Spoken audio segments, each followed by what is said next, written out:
that's just another day in Canada for you folks. Did you know that here in Canada, what Americans call the letter Z, we pronounce that letter Z?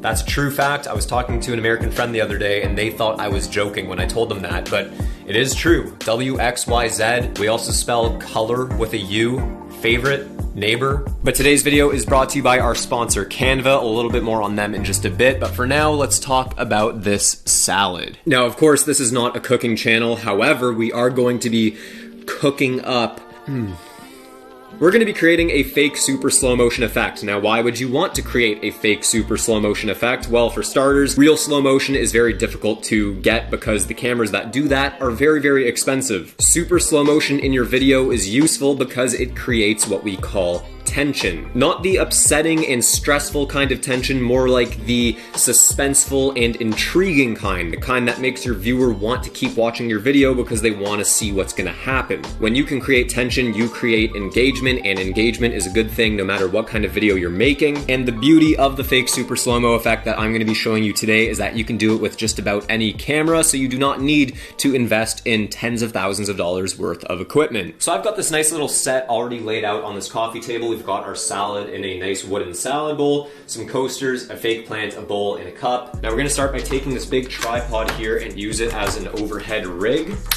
You can use whatever you want as an overhead rig, but this is what I have with me.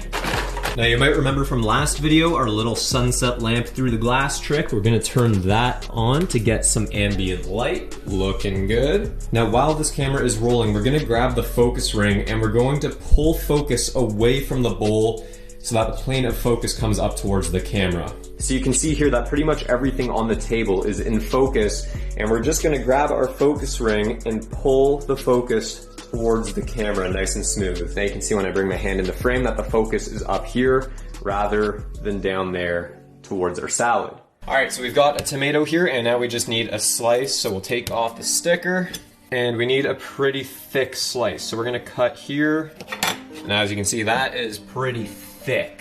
We're gonna use a paper towel to pat it dry just a little bit. And now we're gonna take the skewer from the dollar store and just stick it through our tomato. We don't need it this long, so you can grab a pair of scissors and just give it a cut. And there you go, tomato lollipop. Gross. Now for the next shot, I'm going to be using the Edelkrone Pan Pro to rotate the tomato. You do not necessarily need one of these. You can use any Lazy Susan or rotating device to turn your object. In the past, I've even used a cow print bar stool. Now with the tomato on a turntable in front of a blue screen, we now have our camera set up with the tomato in the middle of the frame. We're going to hit record and now we will just rotate our tomato. I'm going to let it do 2 full rotations and now we can end our recording. Okay, so here are the 2 shots we just got for our effect. This is Final Cut Pro X, and we've got both clips down here in our timeline. We're gonna start by working on our first clip, which is that top-down background shot. As you can see, the shot starts in focus, and as we scrub through, it goes out of focus, but we actually want the opposite of this, so I'm gonna hit Command R on my keyboard and reverse the clip. Now that the clip is reversed, you can see that it starts out of focus and then comes into focus. I'm gonna hit Command R once again on my keyboard and slow this down to 80% speed. Now this is the point where I need to decide how long the final shot is going to last. Now assuming that the final effect that we're going to be achieving here is for a larger video, we don't actually need it to last very long, maybe about 2 seconds. So I'm going to go ahead and cut the clip where it starts to come into focus, and then at around the 2-second mark, I'm going to make another cut. So now you can see when we play our clip back, it's about 2 seconds long. The next thing I want to do is add a zoom in to this clip, so I'm going to bring the playhead back to the start and set a keyframe on our scale at 100%. Bringing our playhead to the end of the clip, I'm going to set another keyframe on our scale to 120%. And what we've effectively done here is created the illusion that the camera is actually getting closer to the bowl. When you combine the real focus pull that we got in camera with the zoom that we added in post, we get something that looks like a very realistic push in. And this is going to be very helpful in selling our final effect. Now before we move on, I just want to add a quick color grade. And now we're good to go ahead and move on to our second clip. So here is our rotating tomato, and as you can see, the rotation is actually very slow, and I want to speed it up quite a bit. Hitting Command R on the keyboard, I'm going to speed it up to 800%. This might sound really fast, but it's actually not that bad when you consider how slowly we were rotating that tomato. From From here, I just need to grab a portion of the clip that I like and cut it down to the same size as our previous clip. And now we have them stacked on top of each other. Before going any further, I'm going to add a quick color grade to our tomato shot. This will make the blue background easier to key out. And the next thing we're going to do is crop out all the excess stuff that isn't part of the blue screen. So I'm going to go into my crop tools here and just bring this up. Can bring the left side in as well as the right side and the top.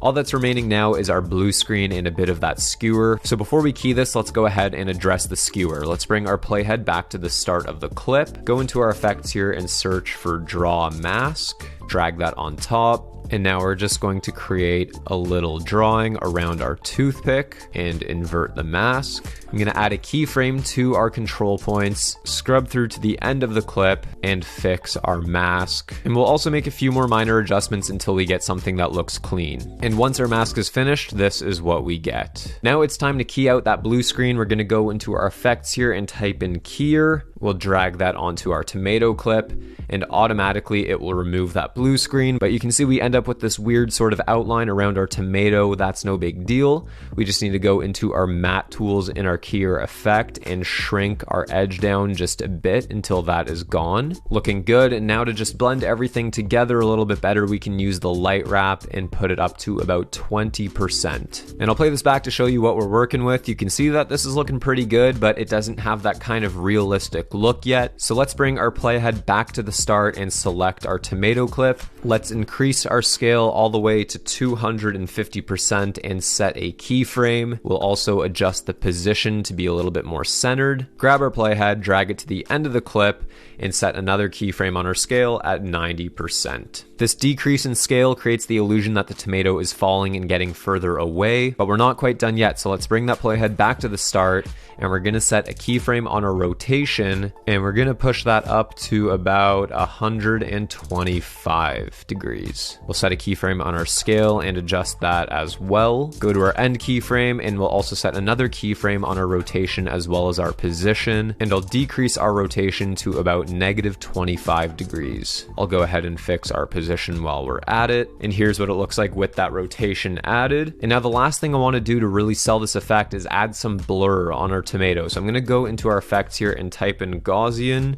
I'm going to drag that onto our clip. With the playhead at the start here, we'll make sure that our blur, the amount is set to about 10%, and we're going to make a keyframe. I'm going to scrub through here, and just shortly after the start of the clip, we're going to bring that blur all the way down to 0 so that it's nice and sharp. And then we'll scrub through to the end of the clip. And on our last frame, we'll bring that blur back up to about 10. By adding these keyframes on our Gaussian blur, what we've basically done is started with the tomato out of focus. As it falls a little bit, it comes into focus right here. And then as it gets further away from the camera, it gets out of focus again as the focus switches to the salad that's on the table. Obviously a very short and sweet effect. This isn't meant to last very long. You can also customize how long you want it to last, how slow or fast you want your object to fall. These are all things you can customize based on your own videos. But this is a really neat effect and a cool way to draw attention to your subject and to create tension within your video. Thank you so much for watching. Don't forget to like and subscribe. Follow me on Instagram at daniel.schiffer, and I will see you guys in the next video.